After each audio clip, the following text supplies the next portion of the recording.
Hey everybody, it's Master Gallengeist here, bringing you my review for Doctor Strange Issue 10, 2023. This is a crazy-ass looking cover. Now, this would have been better put when Stranger is kind of infected with the Trinity of Ashes powers, but it's still kind of cool nonetheless, even though it doesn't really fit with what's kind of going on in here. So, this is pretty much the conclusion of what is going on with General Strange with Nebraska Part 2. So let's kind of get into this. And General Strange is like, what the fuck's going on? Why is this Zeppelin thing here? What the fuck?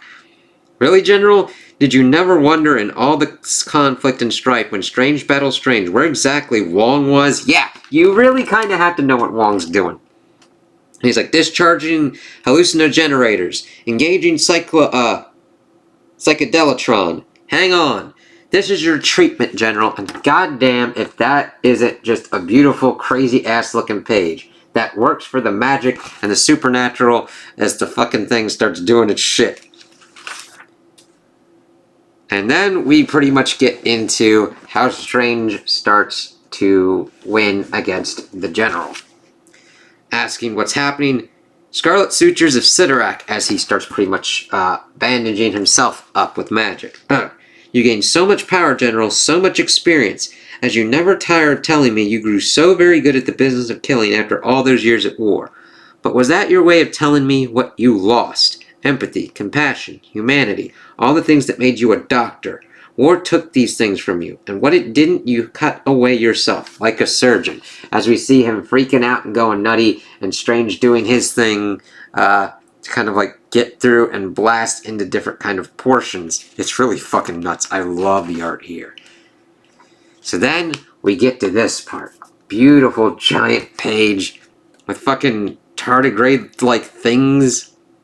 The freaky Dr. Z is actually a doctor, or was. While known over the years as an infamous alchemical terrorist, he began in the treatment of post-traumatic stress disorder and Falkland War veterans with psychedelics. This is that writ large. It's like, wow, that's actually kind of cool, interesting, and really pertinent to what's going on.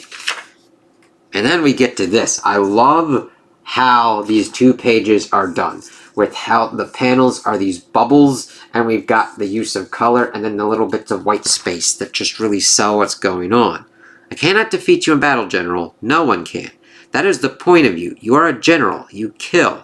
Even with the power lent to me by the Trinity of Ashes in my desperation, you were my better on the field.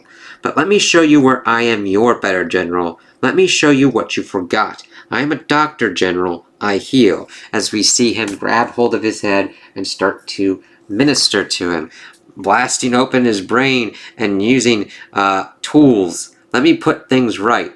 And we also see this kind of crazy-ass looking kind of avatar astral projection thing.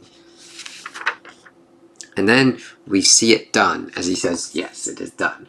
And I love the use of circles and everything in the paneling.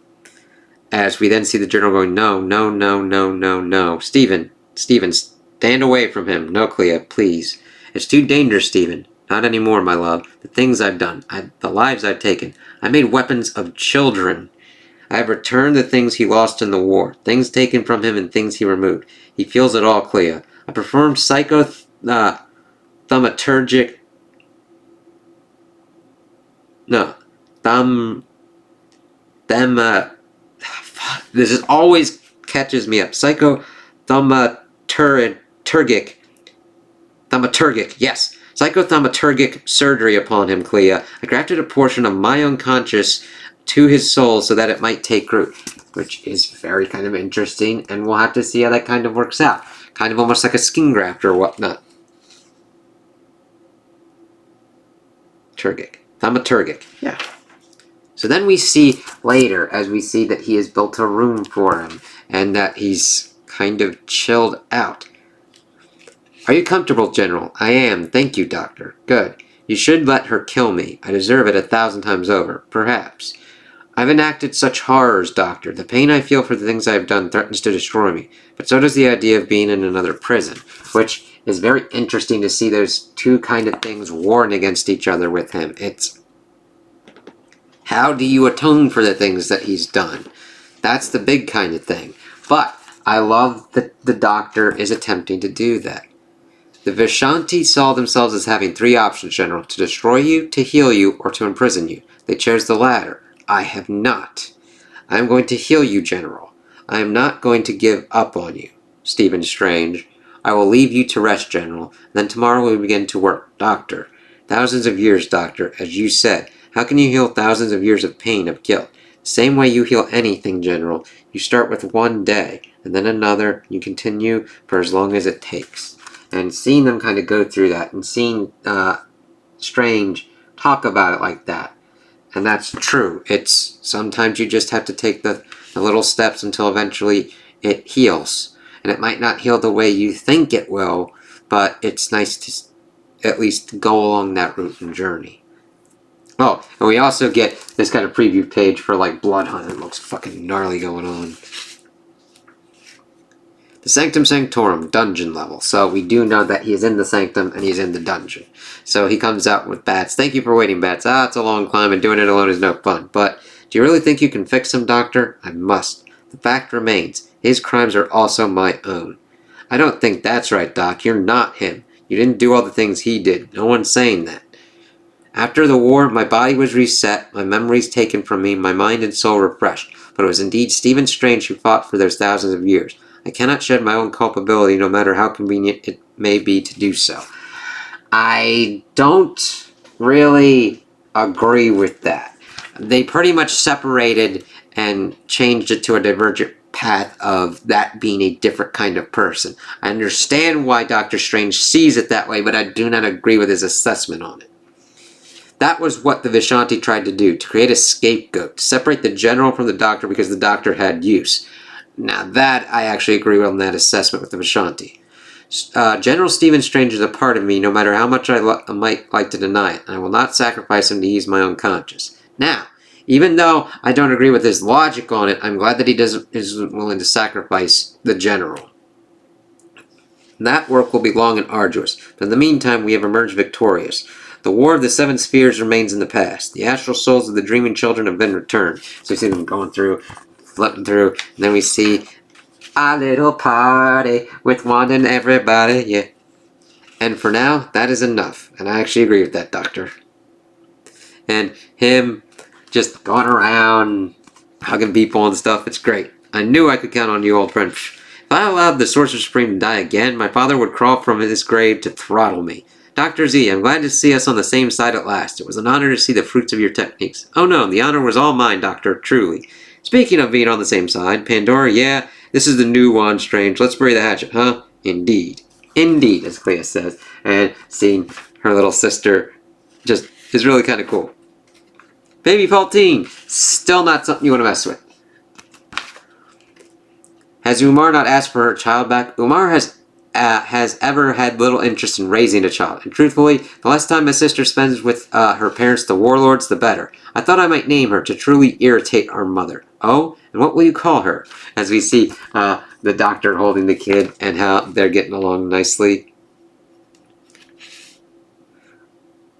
Well, not really holding, but she's like still in Clea's arms.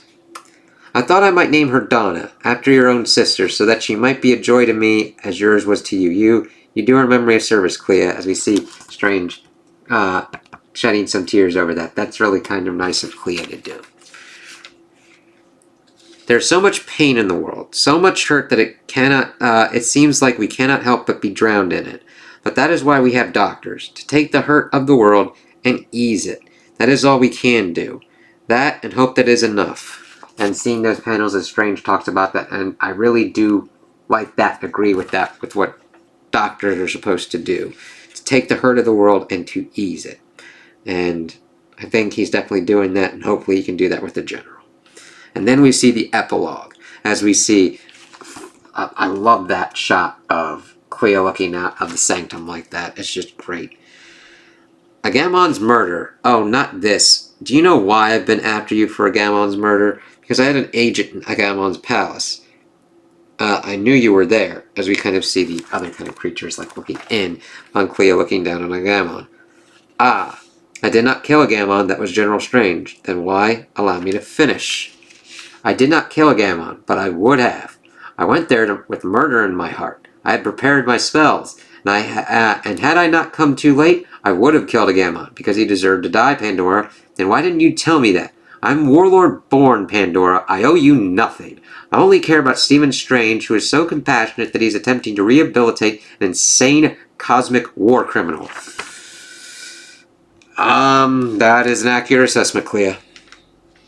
There are parts of me he cannot know, Pandora, aspects he can never understand. I only just regained my husband, and I will not threaten his love for me. Definitely an interesting kind of way to look at that. We'll have to see if that comes back to bite everyone in the ass. The end for now. Next, a new year, a new Strange, as we then see a preview for issue 11. In the aftermath of the war with General Strange, Stephen and Clea must set things to rights.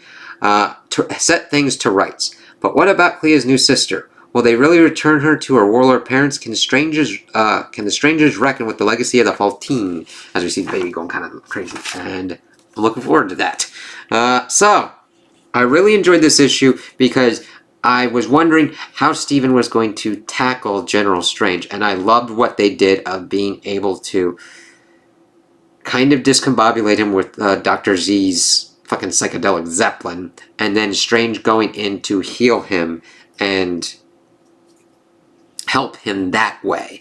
That he can't fight him with brute force, but he can attempt to give back those things that would stop him from letting loose and being the kind of murderous general that he has become, to bring back those parts of himself and resurface those. And it really fits that I like that they added the thing at the end that Dr. Z, he began as a doctor of treating post-traumatic stress disorder, which is what General Strange definitely fucking has. And I liked how he kind of brings up and is able to explain to Bats why he's attempting to do this. And even though I don't agree with it, I understand his logic, and I like that he's attempting to help help General Strange. And I like seeing them going through the party. I loved that Clea named her sister Donna after Stephen's sister, and that Clea just owns up, I was going to kill that motherfucker, but I didn't. And that she loves Strange, and that she's not going to threaten that love. So it's going to be really interesting to see the repercussions of what's going to be going on with that, and especially them trying to figure out how to help Clea's sister not become like Umar. So we'll see what kind of weird stuff goes on with that, and I can't wait to see where the next arcs go. So those are my opinions on the issue. Tell me what you guys think in the comments below. If you liked it, if you didn't like it, if you agree with me, if you disagree with me. Also like and subscribe, and I hope you have a good day.